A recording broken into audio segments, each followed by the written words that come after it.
भीम, नमो बुद्धाय। मैं मिलेंद्र गौतम आज हूँ अपने स्टूडियो में, जो कि यू टीवी और बहुजन टीवी का स्टूडियो है, और हमारा एक न्यूज़ ऑफ इंडिया, हम सभी लोग एक साथ मिलकर काम करते हैं। और आज हमारे साथ हैं बहुजन कवि राहुल नागपाल। राहुल नागपाल जी, जय भीम, नमो बुद्धाय, आपका स्वागत है। एक खबर अभी आ रही है आदित्य योगीनाथ। आप जानते ही होंगे कि आदित्य योगीनाथ जी जो हैं, योगी साहब जो हैं, वो उत्तर प्रदेश के चीफ मिनिस्टर हैं। उन्होंने एक हनुमान जी जो हैं, जो बजरंगबली हनुमान कहलाते हैं, उन पे टिप्पणी की है कि वो वंचित और शोषित हैं और दलित हैं। आप इस बात से कहाँ तक इत्तेफाक रखते हैं? देखिए, पहले तो आपके तमाम लाखों करोड़ों दर्शकों को बहुत बहुत साधुवाद जो आप इस चैनल को देख रहे हैं। और रहा सवाल आपके सवाल का, तो मैं इसमें माननीय जो मुख्यमंत्री आदित्य योगीनाथ जी हैं उत्तर प्रदेश के, जो उन्होंने राजस्थान के एक चुनावी सभा में जो अपनी स्पीच देते हुए इस बात को कहा है, उन्होंने कहा है कि जो बजरंगबली थे, जो हनुमान थे, जो हिंदुओं के इष्ट देव हैं, वो वंचित, शोषित और वन जाति थे। तो उन्होंने जो बात कही है माननीय मुख्यमंत्री जी ने, तो मैं बिल्कुल उनकी बात का 101% समर्थन करता हूँ पहले तो जी। अब दूसरा सवाल मिलन जी ये आता है इसमें कि ब्राह्मण सभा ने उनको नोटिस दिया है। ब्राह्मण सभा ने उनको नोटिस दिया, और नोटिस में मैंने भी थोड़ा वो पढ़ा है, आज जो नेट पे मुझे मिला है, उसमें उन्होंने ये नहीं कहा ब्राह्मण सभा ने कि हनुमान जी की जाति आपने गलत बताई है, क्योंकि उनको खुद पता नहीं है। ब्राह्मण सभा को ये खुद पता नहीं कि हनुमान जी किस जाति के थे।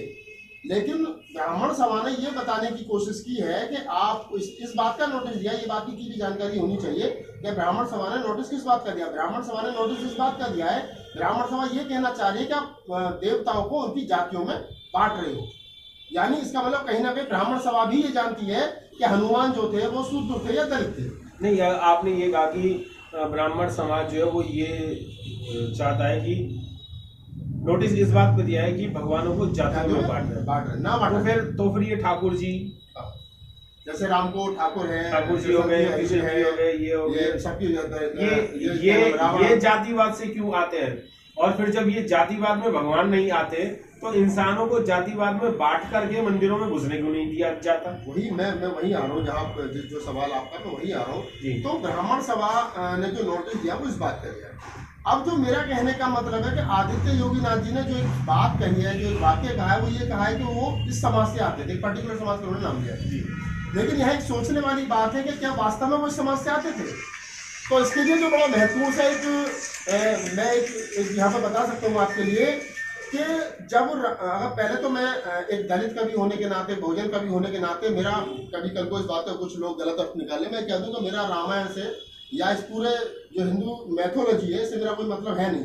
लेकिन अगर मैं एक काल्पनिक कहानी के रूप में भी मैं इसको मान लूँ रामायण को, और मैं ये कहने की कोशिश करूँ कि राम जो थे वो क्षत्रिय थे, और जब उनको रावण से युद्ध करने के लिए सेना की जरूरत पड़ी थी, तो उसमें जो जंगली जातियाँ थी, जब वो जंगलों में भटक रहे थे, तो चाहे जो जंगली जातियाँ थी, चाहे वो सुग्रीव थे, चाहे वो जटायु थे, चाहे वो बाली थे, चाहे वो नलनील थे, चाहे वो हनुमान थे, ये इन सबका एक कुटुंब था, और ये जंगल के राजा हुआ करते थे, और जंगली जातियाँ थी ये सब लोग। और इस जंगल में आज भी कौन लोग रहते हैं? ब्राह्मण तो जंगल में जाकर के रहता नहीं है, क्षत्रिय तो जंगल में जाकर के रहता नहीं, उनको राजपाट करता है, वैश्य तो जंगल में जाकर के रहता नहीं है।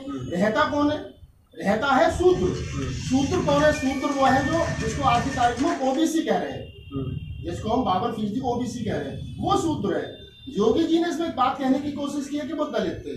तो मैं थोड़ा सा योगी जी का जो बयान है उससे यहाँ विरोधाभास करूंगा कि जो दलित शब्द है, जो अछूत शब्द है, जिसको SC/ST कहते हैं, वो कहीं ना कहीं वर्ण व्यवस्था से बाहर की आइटम है। वो कभी भी वर्ण व्यवस्था में शामिल नहीं हो, ना कभी गुलाम रही है, बाबा साहब ने भी कहा है। तो सबसे पहले ये मान लीजिए कि योगी जी ने ये कहा है कि वो शूद्र थे, वंचित थे। तो ठीक है, वंचित था कौन? वंचित थे ओबीसी के लोग, जिनको हम शूद्र कहते हैं। तो हनुमान जी 100% जो है वो शूद्र थे, नो डाउट, क्योंकि जंगल में जितने भी लोग आज भी जो जंगली जातियां हैं वो शूद्र में आती हैं, शूद्रों का ही हिस्सा है, जिनको हम जनजातियां भी आज की तारीख में कह देते हैं, तो वो जनजातियां। तो योगी जी ने अगर ये बात कही है तो मैं बिल्कुल 100% उनका समर्थन करता हूँ इस बात का। और इस बात का ये नहीं अर्थ निकाला जाए कि उसको हनुमान को हम अपनी तरफ खींच रहे, हमारे को वो थे नहीं। मैं इसी में एक सवाल और करना चाहूंगा कि हनुमान को शूद्र बता करके, क्या उन्होंने जातिवाद नहीं फैला दिया कि भगवान भी तुम्हारे जो तुम्हारे भगवान थे वो हमारे भगवानों के भी गुलाम थे? देखिए, यही तो सोचने वाली बात है मिलन जी। वो कहीं ना कहीं ये कहने की कोशिश भी है कि तुम्हारा आदमी कितना भी शक्तिशाली क्यों ना हो, वो आज से 5,000 साल पहले, 3,000 साल पहले भी हमारा गुलाम ही था। हनुमान जी का अगर आप पूरा जीवन चरित्र देखेंगे तो वो देखेंगे कि हनुमान ने पूरी जिंदगी एक टांग पर बैठ करके, गदा कंधे पर रख करके जय श्री राम जय श्री राम जय श्री राम में निकाल दी। आज भी मेरे बहुत सारे, मैं जाति का नाम ले लेना चाहता, लेकिन अगर मैं कहूँ कि अगर हमारे पश्चिमी उत्तर प्रदेश में या हरियाणा में जो जाति बाहुल एक समाज है, वो सबसे ज्यादा अगर हम बात कहें तो वो है कि भाई राम की लड़ाई, रावण की लड़ाई, और बीच में जो लक्ष्मण क्या नाम है हनुमान थे, उसने खाम का मतलब अपनी पूंछ में आग लगवाई। उसका कोई लेना नहीं देना नहीं, राजा उसने बनना नहीं था, सीता से उसकी कोई रिश्तेदारी नहीं थी, राम से उसकी कोई रिश्तेदारी नहीं थी, लेकिन बेमतलब बीच में कूद करके वही गुलामी वाला काम हनुमान जी ने पूरी जिंदगी किया। तो आज भी समाज क्या वही गुलामी में नहीं आ रहा है कि वो बिल्कुल आरएसएस या बीजेपी जब बाबा साहब डॉक्टर बी आर अम्बेडकर इतने बड़े पढ़े लिखे और इतने बड़े बुद्धिजीवी होने के बावजूद भी आज तक वो देश के नेता नहीं है। महात्मा गांधी पूरी जिंदगी लंगोटी लगा करके, जिसने भारत के 3 टुकड़ों में भारत को बांट दिया, वो राष्ट्रपिता है। औरतों का सहारा लेते हैं, उनकी किताब पढ़िए, क्या नाम है गांधी रंगीला, पढ़ेंगे तो आपको पता चलेगा। उसके बावजूद भी वो क्या नाम है उनको राष्ट्रपिता की घोषित किया जाए, भारत के सबसे बड़े नेता, नोटों पर उनकी फोटो है। और बाबा साहब डॉक्टर, जबकि महात्मा गांधी मैं बता दूं कि सिंपल 10वीं और LLB थे, बाबा साहब डॉक्टर बी आर अम्बेडकर इतने पढ़े लिखे थे, उसके बावजूद भी वो दलित नेता है। चौधरी चरण सिंह इस देश के इतने प्रधानमंत्री, लेकिन वो जाट नेता है।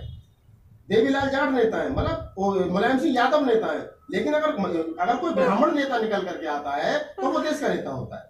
ओबीसी और शूद्र अगर कोई नेता निकल करके आता है तो उसकी जाति का नेता होता है, एक समाज का नेता होता है। जबकि वो काम पूरे मुल्क के लिए कर रहा है, पूरे समाज के लिए। बाबा साहब ने संविधान बनाया पूरे समाज के लिए, पूरे देश के लिए बनाया।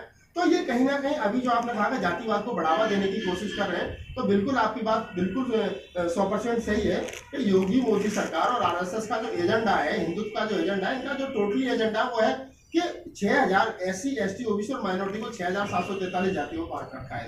और ये सिर्फ 3 लोग हैं, ब्राह्मण क्षत्रिय वैश्य जो विदेशी हैं। इन 15% लोग 85% पर जाति में बांट कर भी तो राज कर रहे हैं। कभी वो देवताओं को बांट देते हैं, कभी मंदिर मस्जिद को बांट देते हैं, कभी किसी और को। ये ताजा बयान उन्होंने दे दिया, चुनाव चल रहा है। कभी जैसे आपने यूपी के चुनाव में देखा होगा कि अगर दिवाली पे, ईद पे, होली क्या नाम है, ईद पर बिजली आती है तो दिवाली पर भी बिजली आनी चाहिए। योगी जी के कितने स्टेटमेंट ऐसे रहते चुनाव के समय पर। तो उनका तो हमेशा का ये एजेंडा रहा है कि समाज को कैसे बांटा जाए। उन्होंने समाज को काटा नहीं है जातियों में, मैं तो कहता हूं कि उन्होंने कीमा बना दिया। इतने बुरे तरीके से काटा है कि हम लोग उसको जोड़ना, हम लोग पिछले 50 साल से 60 साल से बाबा साहब के जाने के बाद में मान्यवर साहब काशीराम का पूरा जीवन निकल के समाज को इकट्ठा बहुजन समाज बनाने में नहीं हो पा रहे, बहन जी का पूरा जीवन निकल के और बहुत सारे बुद्धिजीवी साथी लगे लिए, लेकिन हम लोग अपनी जाति को लेकर के चलते हैं। जब माननीय प्रधानमंत्री नरेंद्र मोदी जी को प्रधानमंत्री बनना होता है तो वो कहते हैं कि मैं तो शूद्र समाज से आता हूँ, बाबा साहब ने प्रधानमंत्री नहीं बनता था, उन्हें बाबा साहब याद आते हैं। मैं तो चाय वाले का बेटा हूँ, और जब वो प्रधानमंत्री बन जाते हैं तो फिर अंबानी और टाटा और बिरला और इनको सबको क्या नाम है, इनके फाइनेंसर बन जाते हैं। राहुल जी, एक सवाल और ये आता है कि हनुमान जी की बहुत सारी मूर्तियां बनी हुई हैं पूरे भारत में। हनुमान जी को हर मंगलवार को पूजा जाता है, प्रसाद भी चढ़ता है, बूंदी का, लड्डू का, पता नहीं किस किस चीजों का प्रसाद भी चढ़ता है। तो क्या ये जातिवाद करके हनुमान को दलितों को नहीं देना चाहते कि तुम अपना भगवान अपने पास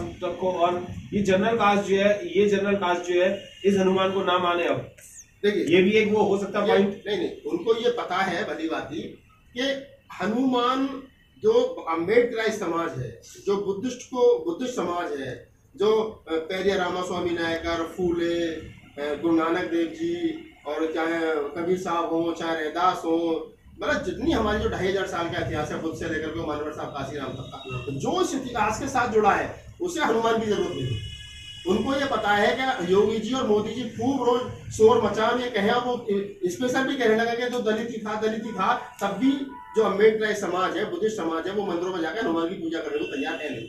अब समस्या क्या है मिलन जी? समस्या ये है कि हमें पता है कि जिस मंदिर के अंदर हनुमान की स्टेचू लगी है, उस मंदिर पर जो चढ़ावा आ रहा है, जो प्रसाद बिक रहा है, जो प्रसाद से अर्निंग हो रही है, जो सोर्स ऑफ इनकम उस मंदिर से आ रही है, वो तो ब्राह्मण के घर में जा रही है। अब ब्राह्मण को खतरा क्या है? ब्राह्मण को खतरा ये नहीं कि आप उनको, ब्राह्मण जानता है कि वो शूद्र था हनुमान, लेकिन ब्राह्मण को खतरा कहीं ना कहीं ये है कि अगर इसको शूद्र बता दिया गया तो जो ओबीसी समाज है, जो अपने आप को शूद्र नहीं मानता है, वो इसकी पूजा करना बंद कर देगा तो उसकी दुकानदारी पर फर्क पड़ेगा। दुकानदारी पर पड़ेगा। जो दान आता है, जो चंदा आता है, उसके चंदे में क्या बटाएगी। हाँ। तो उसका विरोध इस बात का नहीं है कि हनुमान शूद्र था, मुस्लिम था, जाट था, चमार था, कौन था, महार था, उसका इस बात से कोई लेना देना नहीं। तो आडंबर दिखाना है, पैसा कमाना है। उसको तो कहीं ना कहीं ये लग रहा है कि मेरा जो दुकान है, मेरी जो रोजी रोटी है, योगी के इस बयान से उस पर फर्क पड़ेगा। जो मेरी सेल है, जो मेरी इनकम है, उस पर फर्क पड़ेगा। तो ब्राह्मण की बेचैनी जो है वो सिर्फ इतनी सी है। दूसरी चीज, एक बात और स्पष्ट रूप से मैं आपके चैनल पे बड़ी जिम्मेदारी के साथ कह देना चाहता हूं कि ब्राह्मण को आप रोज गाली दो, वो कभी नहीं बोलेगा।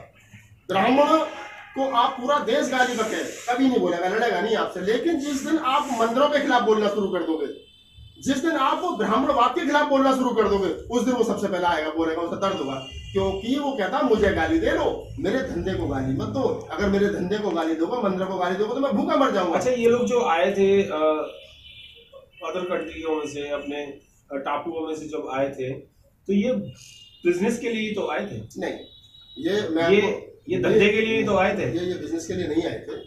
ये दरअसल जहाँ से, जिन कंट्रियों से आए थे, कई कंट्रियों से आए थे। अगर एक कंट्री का नाम ले तो डिस्कवरी ऑफ इंडिया एक किताब है जो पंडित जवाहरलाल नेहरू ने खुद लिखी है। उसमें वो खुद इस बात को एक्सेप्ट करते हैं कि मेरे पूर्वज तो विदेशी थे। तो वो कहीं ना कहीं, और साहब काशीराम ने इसको बड़े अच्छे तरीके से कई स्पीचों में कोट किया है। तो मैं ये बताना चाहता हूँ मिलन जी कि ये धंधे के पर्पज से नहीं आए थे। ये जिन कंट्रियों में रह रहे थे, वहाँ बड़े उपाधि थे, बड़े झगड़ालू थे, वहाँ की शांति भंग थी उन देशों के, उन लोगों से। तो दंडवालक रहे, हाँ, उड़दंग थे ये लोग। तो इनका जैसे कहते हैं ना, देश निकाला, देश से निकाल दिया गया। तो उनको सारे लोगों ने, मतलब जैसे आज की तारीख में मैं कहूँ, जैसे अमेरिका, अमेरिका इनको तड़ी पार कर दिया, मतलब एक जैसे हमारे का आज की तारीख में अमेरिका सुप्रीम पावर है। अमेरिका ये कहे जैसे उसने लादेन से खतरा था मानवता को, तो लादेन के साथ में क्या हुआ, सद्दाम हुसैन के साथ क्या हुआ, और बहुत सारे ऐसे उदाहरण आपको मिल जाएंगे। ठीक उसी प्रकार ये लोग भी जो थे, ये बड़े उद्दंग थे। तो इनको वहां से देश निकाला कर दिया गया, इनको बीसी कर दिया गया, तड़ीपार कर दिया गया, और एक बड़ी सी नाव में बैठा करके इनको एक नाव में बैठा करके समंदर में छोड़ दिया गया। और वहां से कहीं से घूमते फिरते ये पवित्र भूमि भारत, जिसको जब जम्मू द्वीप कहते थे, यहाँ ये प्रवेश करके, हमारे यहाँ छोटे छोटे कबीले हुआ करते थे, कोई सीमा की बाउंड्री थी नहीं, पूरे सीधे साधे लोग थे। और आपने वो हुबर सुद्रा, क्या नाम है, एक फिल्म आई थी आपने देखी, सुद्रा द राइजिंग, वो देखी होगी। उसमें बड़े अच्छे तरीके से उसको दिखाया है। इन्होंने यहाँ के लोगों के साथ में आकर के युद्ध किया, यहाँ के लोगों को आकर के गुलाम बनाया, यहाँ के लोगों को इन्होंने यहाँ के लोगों को गुलाम बनाने के बाद में यहाँ के लोगों पर अपना धर्म थोपा। और पहले मैं वही कह रहा हूँ, जब इनको तड़ीपार, आप जो कह रहे हो कि तड़ीपार कर दिया गया था, बीसी कर दिया गया था, तो बीसी करने के बाद जब इन्होंने एंट्री भारत में ली थी, तो यही कह के तो ली थी कि हम बिजनेस करने आए, धंधा करने आए, बिजनेस करने आए। अच्छा, एक भारत का कल्चर रहा है, आप उसको थोड़ा सा सोचिए। अभी भी प्रेजेंट में आप देश की राजधानी दिल्ली है, दिल्ली का कनॉट प्लेस है, ग्रेटर कैलाश, आप बहुत जाइए, आपको विदेशी बहुत घूमते हुए मिल जाएंगे।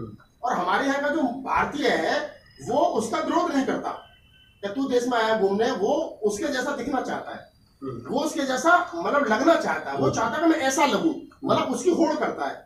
उसने, हिटलर ने अपनी जीवनी में लिखा है, पेज नंबर शायद 85 के आसपास लिखता है हिटलर, कि मैं ये सोचता हूँ कि भारत विदेशियों का, आर्यों का इतने लंबे समय तक गुलाम क्यों रहा। तो जब मैं इस पर गहन चिंतन मनन करता हूँ, तो मुझे पता चलता है कि आर्य जब भारत के अंदर आए थे, तो भारत के लोगों ने, जम्मू द्वीप के लोगों ने उनका विरोध नहीं किया, जबकि उनका विरोध होना चाहिए था कि आप मेरे देश में मेरा परमिशन के रह रहे हो। उनका विरोध नहीं किया, बल्कि उनकी खूबसूरती देख करके, उनकी लंबाई चौड़ाई देख करके, उनकी पर्सनैलिटी देख करके, ये लोग उनके जैसे, उनको मेहमान समझ करके अपने बना घुसा लिया, और उनके जैसे उनमें शामिल होने की होड़ लग गई। और वही कारण हुआ कि उन्होंने इस चीज का फायदा उठा करके हमें गुलाम बनाने चले गए। जैसे कि उदाहरण के तौर पर आज मैं आपको एक बात बताता हूँ। एक तो मैंने आपको वो अंग्रेजों वाला बात बताया कि हम अंग्रेज जैसा दिखना चाहते हैं। दूसरी चीज एक और है कि आज हमारी जितनी ओबीसी की जातियां हैं, वो अपना सरनेम नहीं लगाते। आप किसी पांचाल से पूछिए, वो नाम के पीछे शर्मा लिखता है। जब भी शर्मा ब्राह्मण होता है, कि भाई तू शर्मा क्यों लिखता है, कि मैं ब्राह्मण ही हूँ, मतलब वो अपने आप को वहां से नीचे वाले से नहीं जोड़ रहा, वो ऊपर वाले से जोड़ रहा है। वो आर्य के साथ अपनी कंपनी जो है वो बनाना, शेयर करना चाह रहा है। यही कारण है कि हमारी गुलामी का कारण ये कि हम उनको आज तक हो गए। तो ये आर्य विदेशी जो थे, इनका विरोध होना चाहिए था, विरोध नहीं हुआ, तो इसलिए हमने इनमें शामिल होने की होड़ लगा ली, जिसके कारण 15% 14% जो विदेशी ब्राह्मण क्षत्रिय और वैश्य है, जिनका डीएनए भारत का नहीं है, जो बिल्कुल एक स्पष्ट रूप से इसकी रिपोर्ट भी आ चुकी है, वो कहीं ना कहीं यहाँ हमें जातियों में, देवताओं में, धर्मों में, मंदिर मस्जिद में, क्षेत्रवाद में, भाषावाद में, इसमें बांट करके और हमारा कीमा बना करके, ताकि हम एक दूसरे के साथ आ जा सके, हम तो राज करना चाहता हूँ। उसका चाहे हनुमान मामला हो, चाहे मंदिर मस्जिद मामला हो, चाहे कोई अन्य मामला हो, तो उसका स्पष्ट रूप से कहने का मतलब ये है कि आप कभी हनुमान से जुड़िए, कभी मंदिर से जुड़िए, कभी मस्जिद से जुड़िए, कभी कहीं और से जुड़िए, कभी शमशान से जुड़िए, कभी कब्रिस्तान से जुड़िए, लेकिन हमें राज करना है। आप यहाँ रखते। मैं इसी में एक बात कहना चाहूँगा कि एक चालीसा आता है हनुमान जी का, कुछ लाइनें मैंने अभी याद की थोड़ी देर पहले ही आप के इंटरव्यू के लिए। इसमें कुछ लाइनें थी, जय हनुमान ज्ञान गुण सागर, जय कपीस तीनों लोग उजागर, तीनों लोग उजागर। जब वो तीनों लोग को उजागर कर सकते हैं तो खुद गुलाम क्यों? ये तो मैं खुद कहता हूँ। देखिए, ये बानर थे, कोई उजागर नहीं करना था। नहीं, उसमें तो कह रहे हैं ना, वो कलम तीनों लोगों को उजागर कर सकते थे। लेकिन तो उजागर क्यों नहीं किया? बुद्ध की तरह क्यों नहीं किया? महावीर जी की तरह क्यों नहीं किया? साईं बाबा की तरह क्यों नहीं किया? मैं वहां भी आ जाता हूँ, चलो। गुरु नानक जी की तरह क्यों नहीं किया? जीसस की तरह क्यों नहीं किया? ये आडंबर में क्यों फंस गए? देखिए मेरे दोस्त, अगर उन बुद्ध ने, ना बुद्ध किसी के गुलाम थे, ना बुद्ध ने किसी को गुलाम बनाया, ना महावीर किसी के गुलाम थे, ना महावीर ने किसी को गुलाम बनाया जी, ना नानक देव जी किसी के गुलाम थे, ना नानक देव जी ने कोई गुलाम बनाया, ना कबीर साहब किसी के गुलाम थे, ना कबीर साहब ने किसी को गुलाम बनाया, ना संत रैदास किसी के गुलाम थे, ना उन्हें किसी को गुलाम बनाया, ना बाबा साहब ने गुलामी स्वीकार की, ना बाबा साहब ने कोई गुलाम बनाया, ना काशीराम साहब ने गुलामी स्वीकार की, ना काशीराम ने कोई गुलाम रहने दिया। हमारी जो परंपरा है वो गुलामी को खत्म करते हुए लोगों को शासक बनाना है, लोगों को आत्मनिर्भर बनाने की परंपरा है। हनुमान जी की जो परंपरा है, हनुमान जी की परंपरा, हनुमान जी एक टांग पर और हाथ में गदा लेकर के वो पूरी जिंदगी जय श्री राम करते रहे और रामचंद्र जी के पीछे पड़े रहे, तो वो रामचंद्र जी के गुलाम थे। ये नोट, इसमें कोई वो नहीं है, इसलिए उनको शुद्ध का बता, कुछ भी कहो आप उनको। और यही उनके मानने वाले लोगों की, आज जितने लोग हनुमान के लिए मंदिरों में जा रहे हैं, हनुमान चालीसा पढ़ रहे हैं, हनुमान जी की भक्ति कर रहे हैं, मंगल के दिन हनुमान जी का व्रत रखते हैं, तो ये कहीं ना कहीं गुलामी का प्रतीक है। ये बुद्ध से लेकर के और मान्यवर साहब काशीराम तक की जो हमारी की परंपरा रही है हमारे संत महापुरुषों की, उसमें कहीं ना तो हमारे यहाँ व्रत है, ना त्योहार है, ना कुछ ऐसा है, ना हमारे यहाँ इस तरीके का कोई आडंबर है। तो जो आदमी जिस तरीके का, मैंने जो सीखा मैं वही तो सिखाऊंगा। हनुमान जी ने गुलामी, इसी की गुलामी आपको दे दिया। ओके, न्यूज़ ऑफ इंडिया देख रहे सभी दर्शकों का हार्दिक स्वागत है। मैं न्यूज़ ऑफ इंडिया से मीनाक्षी अम्बेडकर। जिन लोगों ने अभी तक हमारे चैनल को सब्सक्राइब नहीं किया है वो हमारे चैनल को सब्सक्राइब करें, लाइक करें, शेयर करें और हाँ, बेल आइकन के बटन को दबाना बिल्कुल ना भूलें। धन्यवाद।